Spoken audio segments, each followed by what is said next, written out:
orang syirik itu tadi penyembahan berhala. Belum lagi yang kedukun-dukun, percaya pada jimat-jimat, patung-patung. Yang lain banyak deh. Kalau kita lihat kesyirikan itu. Orang percaya pada tongkat-tongkat, keris, tangkal, susuk, barang sakti, barang pusaka. Belum lagi ramalan-ramalan segala macam.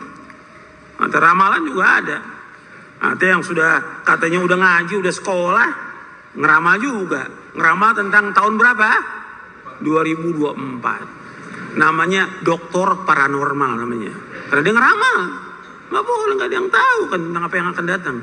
Yang kita sibukkan bagaimana mendakwakan dakwah tauhid, melarang berbuat syirik. Jangan sibuk. Ya, orang datang ke kubur-kubur, apakah kuburnya kiai, kubur wali, kubur habib. Kemudian mereka apa? Mereka ibadah. Kuburan bukan tempat ibadah. Kuburan bukan tempat ibadah. Tapi kuburan mereka bangun sebagai tempat ibadah. Ini kuburan dibangun sebagai tempat ibadah oleh mereka. Mereka sujud. Ini syirkun akbar. Ini yang Nabi khawatirkan sallallahu alaihi wasallam kepada umatnya. Nabi sudah sebutkan, seperti antum bisa nanti baca dalam kitab tauhid. Bahwa nanti di antara umat Islam ada yang menyembah berhala nanti, kata Nabi. Di antara umat Islam ada yang menyembah apa? Berhala. Gitu. Maka yang dikhawatirkan oleh Nabi Ibrahim alaihissalatu wassalam, Nabi Ibrahim yang dikatakan Abul Anbiya, bapaknya para nabi. Yang Nabi Muhammad SAW disuruh mengikuti milahnya siapa? Ibrahim. Nabi Ibrahim berdoa kepada Allah, wajnubni wa baniya an na'budal asnam. Ya Allah, jauhkan aku dan anak cucuku dari menyembah berhala.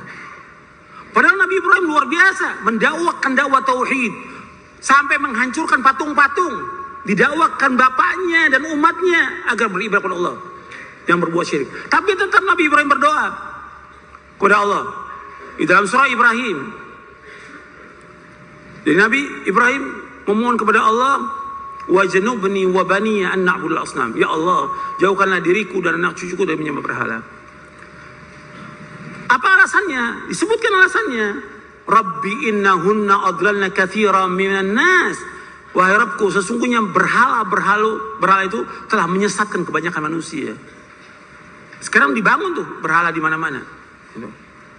Nah, kita dakwakan terus bagaimana supaya orang itu kembali kepada Islam ini. Bab syirik ini sangat berbahaya. Antum lihat sekarang tentang bahaya kesyirikan di sini. Kan sekarang orang syirik itu tadi penyembahan berhala. Belum lagi yang kedukun-dukun, percaya pada jimat-jimat, patung-patung. Yang lain banyak deh. Kalau kita lihat kesyirikan itu. Orang percaya pada tongkat-tongkat, keris, tangkal, susuk, barang sakti, barang pusaka. Belum lagi ramalan-ramalan segala macam. Ada ramalan juga ada. Ada yang sudah katanya udah ngaji, udah sekolah, ngeramal juga. Ngeramal tentang tahun berapa? 2024. Namanya doktor paranormal namanya. Karena dia ngeramal. Nggak boleh, nggak ada yang tahu kan tentang apa yang akan datang. Yang kita sibukkan bagaimana mendakwakan dakwah tauhid, melarang berbuat syirik. Jangan sibuk dengan politik. Antum bukan orangnya. Bukan orangnya, jangan masuk di situ. Sekarang kita masuk ke bahaya kesyirikan. Bahaya kesyirikan sangat banyak. Di antaranya syirik adalah dosa besar yang paling besar. Syirik dapat menghapus amal kebaikan.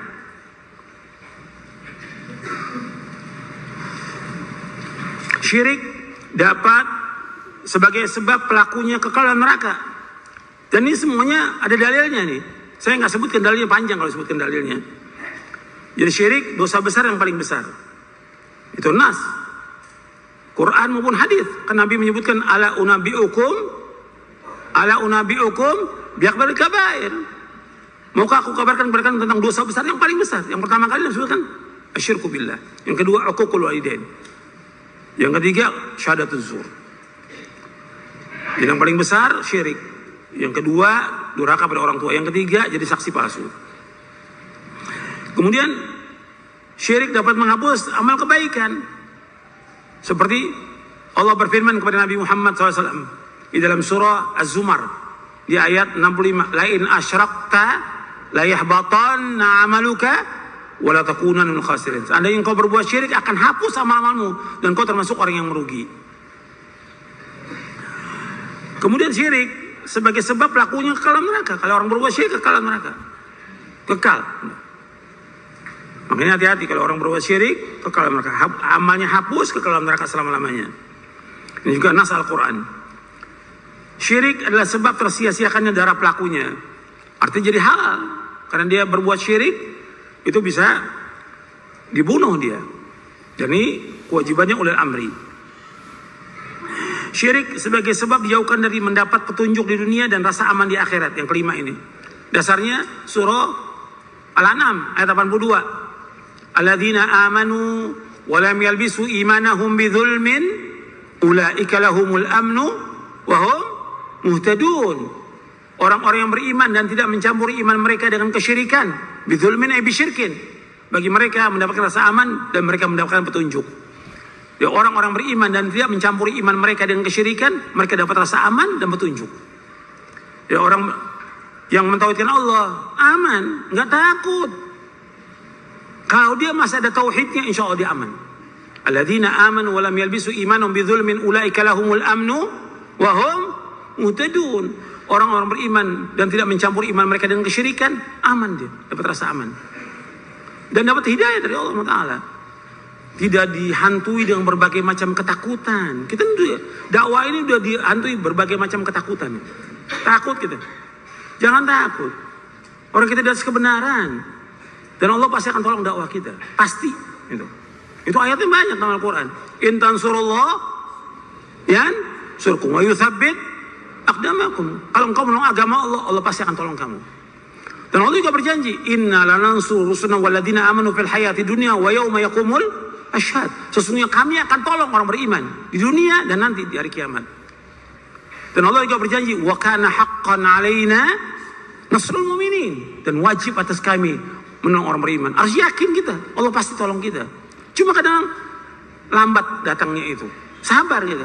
Tapi Allah pasti akan tolong. Pasti Allah akan tolong. Yang keenam, syirik adalah perbuatan yang paling ditakuti oleh para nabi. Semua nabi, semua rasul takut jatuh dalam perbuatan syirik. Yang ketujuh, syirik adalah satu perkara yang wajib diwasiatkan oleh seorang ayah kepada anaknya. Perhatikan tuh, orang-orang tua wajib mewasiatkan anaknya seperti Luqman. Berkata kepada anaknya, Allah abadikan dalam Al-Quran, ya bunayya la tusyrik billah, inna syirka la zulmun adzim. Ya bunayya la tusyrik billah, inna syirka la zulmun. Wahai anakku, jangan berbuat syirik. Syirik itu kezaliman yang amat besar. Dalam surah Luqman. Jadi perhatikan orang tua terus ingatkan anaknya, jangan sampai berbuat syirik. Jangan sampai bergantung dengan sesuatu, perhatikan tuh. Bergantung hanya kepada Allah. Jangan mengharap pada manusia, jangan. Dia minta pada orang tuanya nggak apa-apa, tapi jangan minta pada orang lain. Sampai minta-minta kepada temannya permen juga nggak boleh. Karena minta-minta termasuk perbuatan apa? Syirik. Dalam apa? Dalam rububiyah. Ingat tuh, minta-minta termasuk perbuatan apa? Syirik. Dalam apa? Rububiyah. Disebutkan oleh Imam Ibnu Qayyim dalam kitabnya Madarijus Salikin. Minta-minta itu termasuk perbuatan syirik. Karena mesti mintanya orang pada siapa mestinya mintanya? Kepada Allah. Kok minta pada manusia? Hatta minta permen nggak boleh. Makanya Nabi mengajarkan kepada Ibnu Abbas apa? Idza sa'alta fas'alillah wa idza sta'anta fas'alillah. Apabila engkau minta kepada Allah. Kalau engkau minta tolong kepada siapa? Kepada Allah. Jangan minta pada manusia. Sekarang diajarkan orang untuk minta-minta. Iya. Ini akhlak yang paling buruk. Nanti saya akan jelaskan.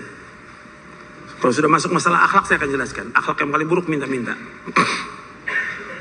Yang kedelapan, syirik sebagai sebab diharamkannya masuk surga. Orang berbuat syirik haram masuk surga. Itu nas Al-Quran dalam surah Al-Maidah di ayat 72. Innahu may yusyrik billahi faqad haramallahu alaihi al-jannah wa ma'wahu an-nar wa ma lidh-dhalimina min ansar. Sesungguhnya orang berbuat syirik diharamkan bagi dia masuk surga. Tempat tinggal neraka. Dan orang zalim gak ada penolongnya. Allah mengatakan orang berbuat syirik haram. Haram masuk mana? Haram masuk surga orang berbuat syirik. Tempat tinggal neraka. Itu nas Al-Quran. Surah Al-Maidah ayat 72. Surah Al-Maidah ayat 72. Innahu may yusyrik billahi faqad haramallahu 'alaihi al-jannah wa ma'wahu nar wa ma lidh-dhalimina min ansar.